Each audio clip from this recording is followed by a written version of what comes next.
I have a couple of maps that I would like to show you so you understand. I want to give you facts because I'm sure among you they're like faculty, so I don't want to lose my credibility, get invited again to Princeton. You don't have to invite me again. Hopefully I will be gone after this conflict is over. So basically what we are looking at is what was prior to the British Mandate of Palestine. This is the Ottoman Empire. They occupied our region for 400 years. This is the last Islamic empire. The Ottoman Empire was the final Islamic Khilafah. Or maybe ISIS, they tried later on, but they did not succeed. So this is 1913, approximately 6 years before the collapse of the Ottoman Empire, which was the outcome of the World War I.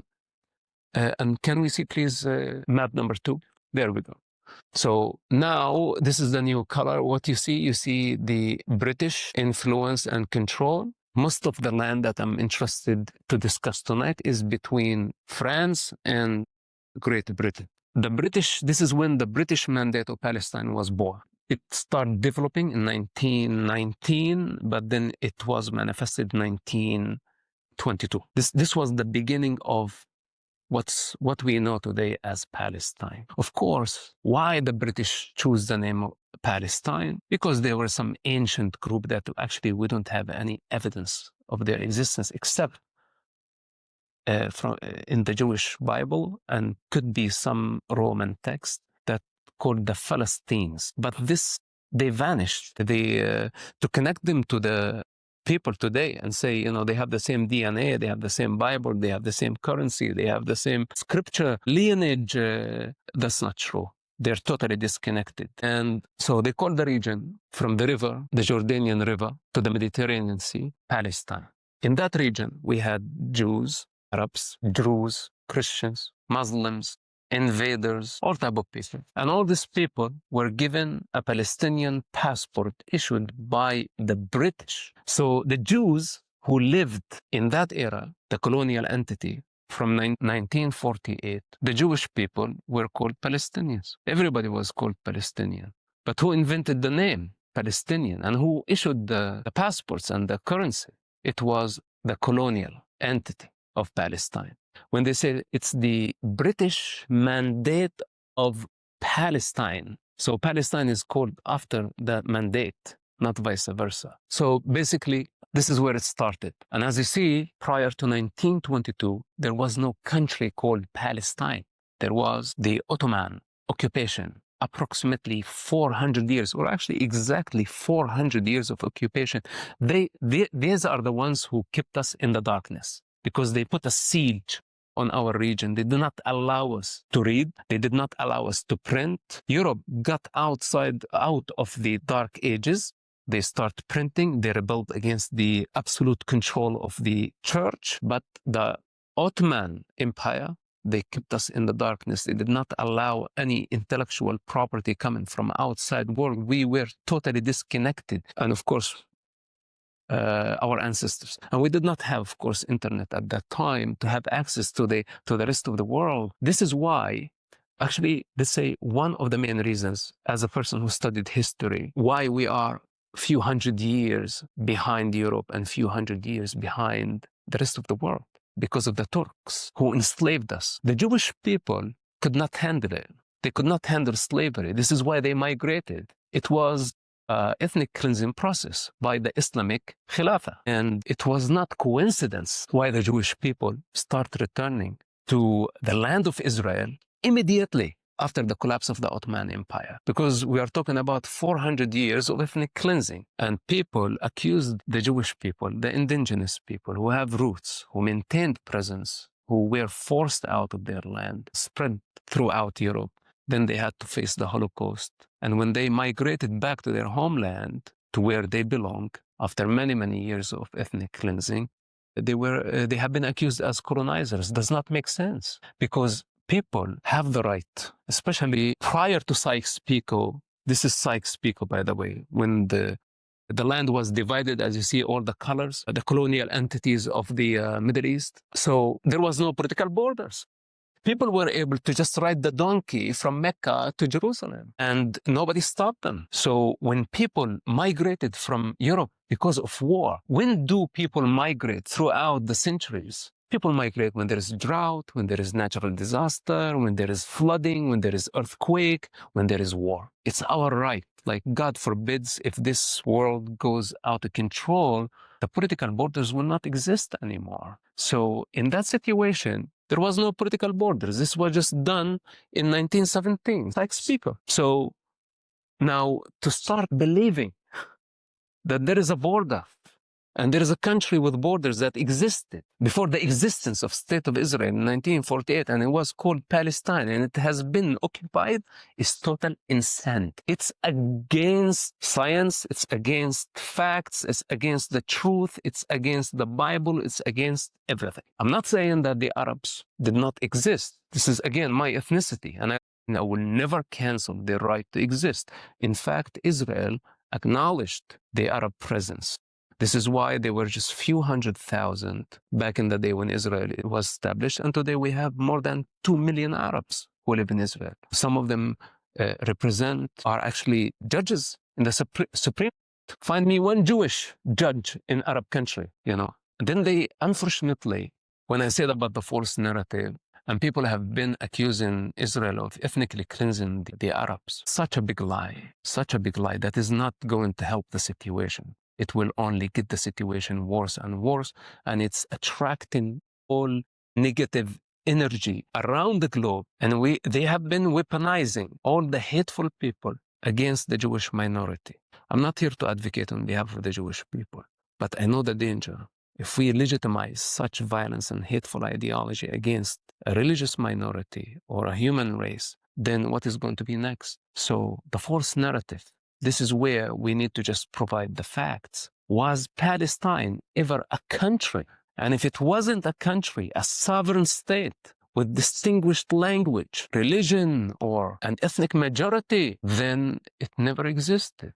And if it never existed, this means that it has never been occupied. Then, oh my God, the United Nations is in trouble, because what's so-called international law, it's considered the West Bank and Gaza occupied territories. But occupied from who? When they decided to invade Israel in 1967 with one goal, to annihilate the Jewish people, only because they are Jewish, by the way. And I take responsibility for my statement. If you want to cancel me, you can cancel me. This isn't the truth. They lost the war. Iraq, Jordan, Syria, Egypt, and so many volunteers from around the globe, they came and they outnumbered Israel multiple times with one intention. But somehow a miracle happened and they lost the war. This is when Israel had to take the West Bank, this red spot. I think most of us right now know what the West Bank and the Golan Heights, the Sinai Peninsula, and the Gaza Strip, where all the chaos happening right now. That was the outcome of the Arab invasion of 1967. But why Israel stayed there? Because when Israel was established, it's in the coast area, the coastal, by the Mediterranean Sea. On the top sits the West Bank, on the top of the mountains. Then there is the Jordanian Valley. It's actually the lowest point on earth, which functions as a defense line. In order for any enemy to try to go into the valley and climb up the mountain, Israel had the possibility to stop them in the valley. If they had the opportunity to reach the top of the mountain, then they would invade the coast in no time, because the coastal belt, you can cross it on a motorbike in less than 15 minutes. So this is why for Israel, it's a matter of security, number one. It's not a matter of stealing land. Actually, in fact, they own the land, because when the Arabs decided a war against Israel and they lost the land, the winner decides the terms of post-war, especially if it did not belong to a sovereign country, to any sovereign country prior to the war. So you came and you tried to take over my territory. Then I kicked you out of a territory that actually does not belong to you. I'm just pushing you back for my security. So you don't have the capacity to invade me overnight and commit a Holocaust against my people. So why the Arabs felt entitled for that land? There is a reason. but I don't want to discuss it tonight because it might take us to a dangerous place. Then after that, I may be labeled Islamophobic. Then I would be canceled again. Maybe I would be sentenced to death again and again and again. So anyway, the Arabs, we had our opportunity to establish an Arab state before even the Palestinian identity was fabricated. We had our opportunity in 1948. We had equal opportunity. But instead of declaring our independence, we declared war against the Jewish people who just declared their independence. And the Jewish people do not have a problem. So, okay, here is a separation. It's part of the land. You take this part. It's a very, very small land. Again, if you look at the Israeli map from the river to the sea, you can cross it in less than 1 hour. This is how small it is. And everybody's trying to force two-state solution after 7 major wars in the region. And they are trying to reverse the wheel of time somehow and cancel all the events that happened in the past 70 years of conflict and hatred and bloodshed. How can anybody reverse all that? There is a new reality on the ground. It was possible back in 1948. Why didn't you take it? But they were blinded with hatred. And again, it was a matter between the Jews and the Arabs. It was not a matter between the Jews and the Palestinians. The Palestinians were not born yet. And of course, the Jewish people refused to identify themselves with Palestine because Palestine to them was the colonial entity, and they fought against the Brits and they earned their independence. If you study the Jewish history and their struggle to earn their independence, it was not given to them as a gift, as many people actually say. So things change over time, but the Yasser Arafat declared the Palestinian independence, I think it was in 1988. This was 40 years after he had his first opportunity, or after the Arabs had their first opportunity to declare their independence. In 40 years, many things changed. And Israel would never trust the Arab countries ever again after their campaign in 1967, especially their war in 1973, which they got very, very close actually to annihilate the Jewish state. And this is why the Jewish people did not want to identify with Palestine, even though the Israeli Prime Minister at that time, Golda Meir, held a Palestinian passport. She was a Palestinian. But the Jewish people have an authentic identity, an identity that is older than 5,000 years, older than history. They choose to be their own true identity after the termination of the colonial entity, 1947, 1948. And why we think that we have the right to tell them, no, you don't have that right. No, Israel is known with overwhelming evidence to their existence, artifacts, archaeology, temple, currency. 5,000 years ago or 3,000, thousands of years ago, let's say, it was the shekel. And today it's still the shekel. It was the Bible. It's still the Bible, the temple. And the Muslims built their mosque on the top of the Jewish temple. And they have been preventing the Jewish people to worship freely in their most holiest site. And the state of Israel, in the heart of its capital, say it's okay. Let's get along, preventing their Jewish citizen from entering actually Temple Mount to just avoid clashes with the Arabs or any wars. So tell me, who's taking responsibility and who's being actually irresponsible, waging religious war and hatred against religious minority? Can we please see just the map number 3? So this is Israel today, and as you see, this is Ramallah up there. This is my hometown where I was born. I had never been to Gaza except like until this war. I went to Khan Yunis for just a couple of days to see Hamas tunnels. I wanted to go into them. I wanted to see them firsthand because I thought maybe it could be just like a lie. I have to go inside. I went in this tunnel, was 2-kilometer tunnel beneath Khan Yunis, where Hamas spent billions of dollars on building a metro. They could have built above the ground, but they choose to build below the ground, embedded in the most populated area in the Middle East, could be on the face of earth, Gaza's per capita. So anyway, now they call it the West Bank, but remember my word, to Israel, this is a defense line. It's a defense line because in the surrounding areas, we have the Houthis in the south, then we have in Iraq a new Hezbollah, we have the Shi'is, we have the Islamic revolution of Ayatollah, they call it Iran wrongly.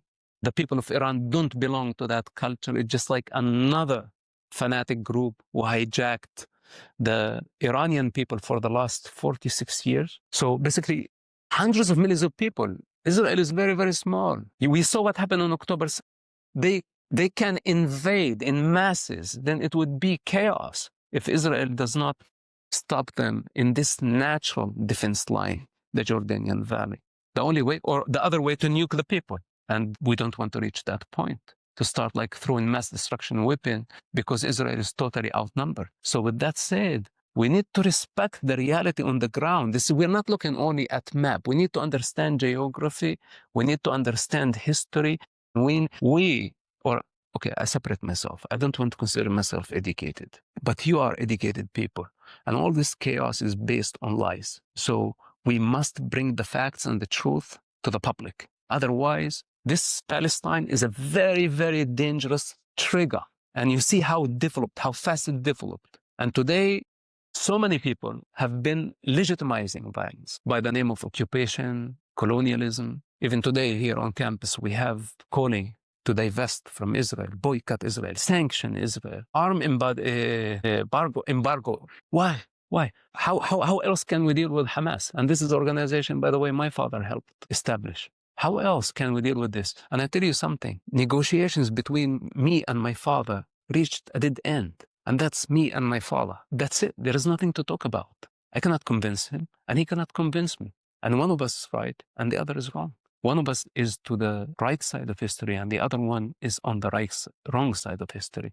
And at this moment, I am not claiming that I am on the right side of history, but time will prove what I know for sure and where I stand in certainty that violence is a dead end. And unfortunately, when they decided to go and did what they did on October 7th, I saw the footage that some of the public saw, and I saw footage that was not released to the public, especially in relation to how can you rationalize with people like this? That's it, it's dead end, it's over. And if Israel lose the war in Gaza, and this is what all the calls, by the way, for the ceasefire now, they want ceasefire now. Basically, they're telling Israel, drop your guns and accept the genocide that took place on October 7th. Accept the ethnic cleansing of 20 Jewish communities that they were killed based on their race, ethnic, and religious background.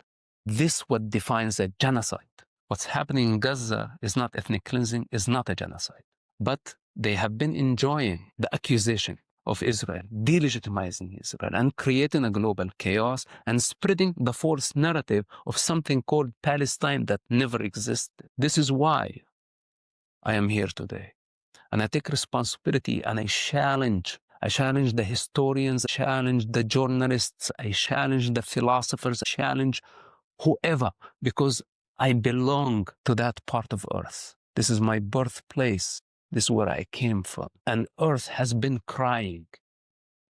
Enough is enough. Enough indoctrination, enough child abuse. They were not born Palestinians. They were born free. And they have the freedom to decide their future. And enough of Yasser Arafats and all these con artists who want to continue sacrificing children for their political and financial gain. Enough of this game. Enough.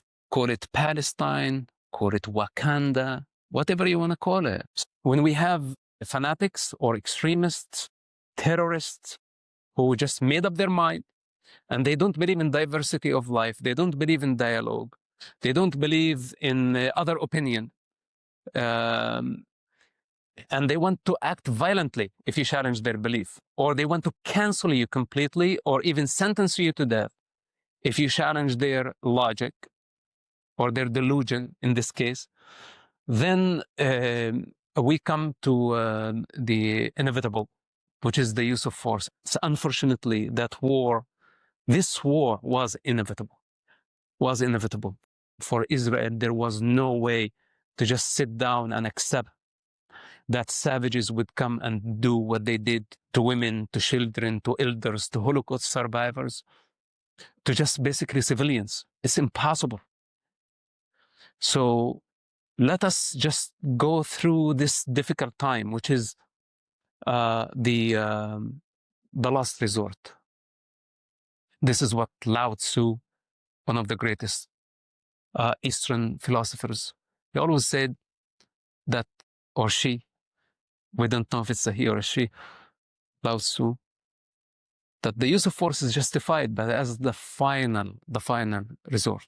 And I think Israel has been doing everything within their ability to minimize the civilian casualty, and all the propaganda and the false narrative is based on Hamas statistics, who have weaponized civilians to delegitimize Israel globally, knowing what would happen if civilians would die. So they multiply, they exaggerate the statistics in order to gain global sympathy by sacrificing their own children.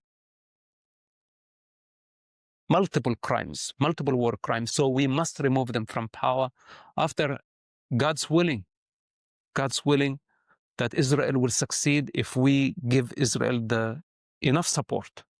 As a democracy, forget about leaders, forget about politicians. As a nation, this war is not the war of the Israeli government. It's a war of a nation fighting for survival. And the nation of Israel does not want to cancel the Arabs in the Arab world. If you look at history and the relationship between Israel and the Arab world, Israel as a nation has been extending its hands to the Arab world since 1967. But the Arab world insisted on delegitimizing Israel. And now we have Americans, we have Europeans, because we have all these waves of immigrants who I don't want to say infiltrated, but they influenced the Western mindset. And now we start thinking like them. We should help them think like us, but we fell in their trap. And this is the reality. So basically, dialogue is a possibility. Now we are in a difficult phase, and I hope that we will overcome this. Thank you so much for being here. Thank you for giving me this very important podium. God bless you. I count on you. I count on you. The generation count on you. Don't let us down. God bless you. Thank you very much. It's 2025. America's debt is over $37 trillion, and the dollar just had its worst crash since 1973. That puts your savings and your family's future at risk. That's why we trust Alpha Omega Gold, a company that stands unapologetically with Israel and supports Stand Tall Israel. Visit ao.gold/stand to claim your free precious metals wayfinder guide, or call 1-855-426-4653 today. Protect your future before it's too late.